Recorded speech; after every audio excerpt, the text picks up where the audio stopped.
fabled heat, where magic meets desire. Subscribe to ignite the fantasy. The rain hammered the glass of the Thorn, Vale, and Cade Tower, each sheet a cold drum against the city of Viridian. Inside the office, the scent of old leather mixed with ozone and the metallic tang of blood from the earlier skirmish. I pressed my back against the mahogany desk, feeling the cool wood under my fingertips while my skin flushed with heat, my pulse a wild drum in my ears. Eris Thorn stood beside me, his charcoal suit soaked through, the fabric clinging to his broad shoulders. His hand was still warm on my wrist, the pressure a reminder that he could still protect me. "We're not out of this yet," he murmured, his voice low, the gravel softened by fear. His breath brushed my cheek, sending a shiver of desire through me. I could hear the rain outside, a relentless cascade that seemed to echo the turmoil inside my chest. Kalen, the fire-wielding mercenary, crouched near the shattered window, his dark hair slick with rain, his eyes burning with a promise. When he leaned in, the heat of his body brushed my thigh, and the scent of smoldering ash filled the air, making my stomach twist with longing. "You think you can hide behind that desk," he whispered, his tone both teasing and urgent, "but I see the fire in you just waiting to blaze." The words sparked a flicker of defiance that rose from the core of my being. Silas the mage stood with his palms raised, arcane sigils crackling like static against his skin, his cool presence grounding me even as his violet eyes lingered on my lips. "The storm outside is nothing compared to the storm within," he said, his voice a smooth cadence that seemed to weave through the rain. He stepped closer, the air around him humming with restrained power, and I felt the world narrow to the space between us. The three of them pulled at me, a tangled web of desire I had tried to deny. The ancient blood that ran through my veins pulsed with power, and the secret I kept pressed against my ribs like a stone. I wanted to surrender to Eris's steady certainty, to Kalen's fierce fire, to Silas's steady magic, all at once. My mind raced, each thought a flash of lightning in the gloom. "Tell me what you need," Eris asked, his eyes searching mine, the rain glistening on his lashes. I could see the worry etched in the lines of his face, the way his jaw tightened when he tried to hold back his own fear. I wanted to tell him everything, to let him see the rawness of my heart, but the words caught in my throat like a knot of rope. I need to know that I'm not alone," I whispered, my voice barely audible over the storm. "That whatever this is, whatever we are, it isn't just a fleeting moment in the dark." The confession felt like a release, a crack in the armor I had built around myself. Kalen's grin was fierce, his eyes alight with a wild, untamed fire. "Then let's make it a blaze that the world can't ignore," he said, his hand sliding up my arm, the heat of his touch searing into my skin. The rain on the window seemed to pause, as if the world itself held its breath for the promise hanging between us. Silas raised his other hand, a faint blue glow emanating from his fingertips. "We can bind our strengths," he said, his voice a low chant that resonated with the ancient runes etched into the desk. "Together we can weather any storm, literal or otherwise." He brushed his thumb against my cheek, a cool contrast to Kalen's heat, and I felt a shiver travel down my spine. A sudden crash echoed as the door splintered again, and a shadow lunged forward, its voice a low growl, "You cannot run from who you are." The figure stepped into the room, a hulking silhouette drenched in rain, eyes glowing with a feral light.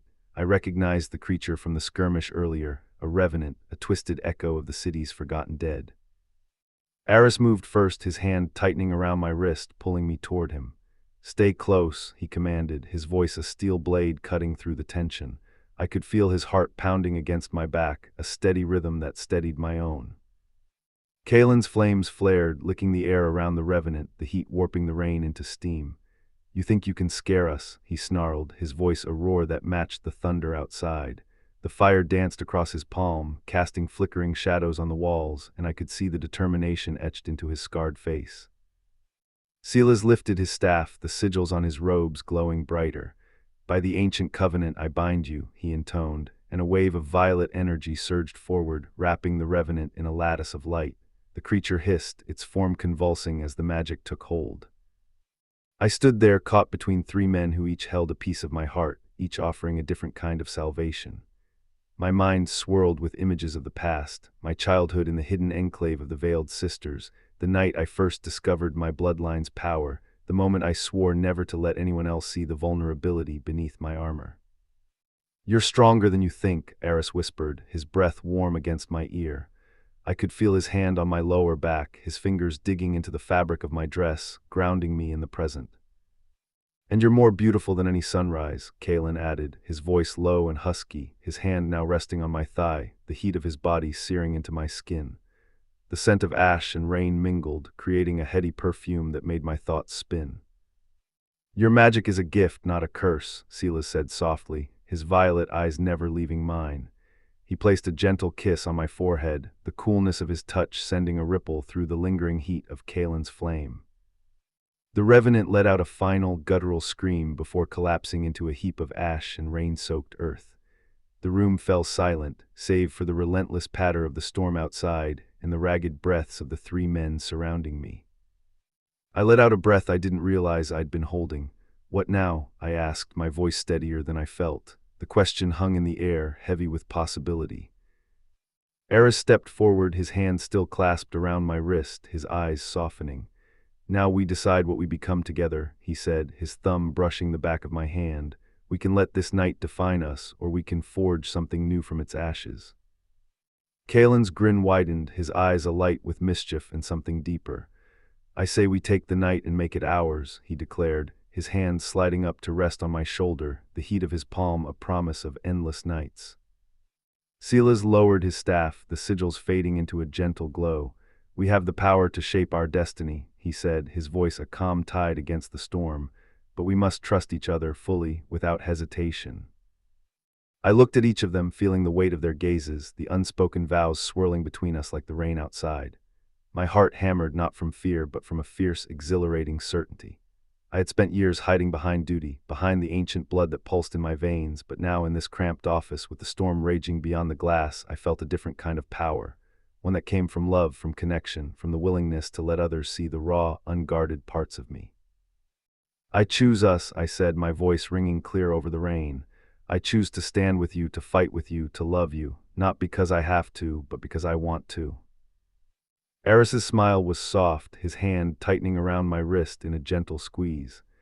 Then we are bound, he said, his voice a low promise. Kalen pulled me into a fierce embrace, his flames licking the air as he whispered, together we'll set the world ablaze. Silas placed his hand over my heart, the violet light pulsing in time with my own rhythm, and we will protect that fire, no matter what storms come our way. The rain continued to beat against the tower, but inside the air was warm, charged with the energy of three men and a woman who had finally allowed herself to be seen. I felt the ancient blood within me stir, not as a burden, but as a source of strength, amplified by the love that now surrounded me. We stood together, the storm outside a distant echo to the thunder that now roared within our souls. The city of Viridian might crumble, the tower might fall, but we had each other, and that was enough to weather any tempest. As the night deepened, we made plans, strategies to protect the city, to uncover the secrets hidden in the shadows, to forge alliances with those who could aid us. Eris spoke of his family's legacy, Kalen shared stories of his wanderings across fire-scarred lands, and Silas revealed ancient spells that could turn the tide of any battle. Between the tactical discussions, there were moments of quiet intimacy. Eris would brush a stray lock of rain-slicked hair from my face, his fingertips lingering on my cheek. Kalen would trace the outline of my wrist with his thumb, his eyes smoldering with unspoken promises. Silas would place a cool hand over my heart, his violet gaze softening as he whispered, "Feel the magic within you, let it guide you." Time seemed to stretch and contract, the rain a constant rhythm that underscored our newfound bond. I found myself laughing, truly laughing, for the first time in years, the sound mingling with the storm outside, the weight of my secret, of the ancient blood that marked me as both a weapon and a shield, lightened as I let the three men see the truth of who I was. When dawn finally broke, the rain ceased, and a pale light filtered through the shattered windows, casting a golden hue over the room. The city of Viridian lay quiet, its streets glistening with the remnants of the night's tempest. We stood at the window, looking out at the world we had fought to protect. Eris placed his arm around my shoulders, Kalen rested his head against my side, and Silas stood beside us, his staff glowing faintly in the morning light. "Whatever comes next," Eris said, his voice steady, "we face it together." "Together," Kalen echoed, his grin as fierce as the fire that still danced in his eyes. "Together," Silas affirmed, his violet eyes reflecting the sunrise. And I, the woman who had once hidden behind duty and fear, felt a surge of hope rise within me, brighter than any sunrise.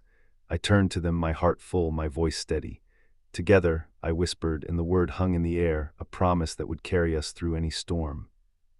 The tower, the rain, the battle, all faded into the background as we stepped forward, hand in hand, ready to write a new chapter for Viridian, for ourselves, and for the love that bound us.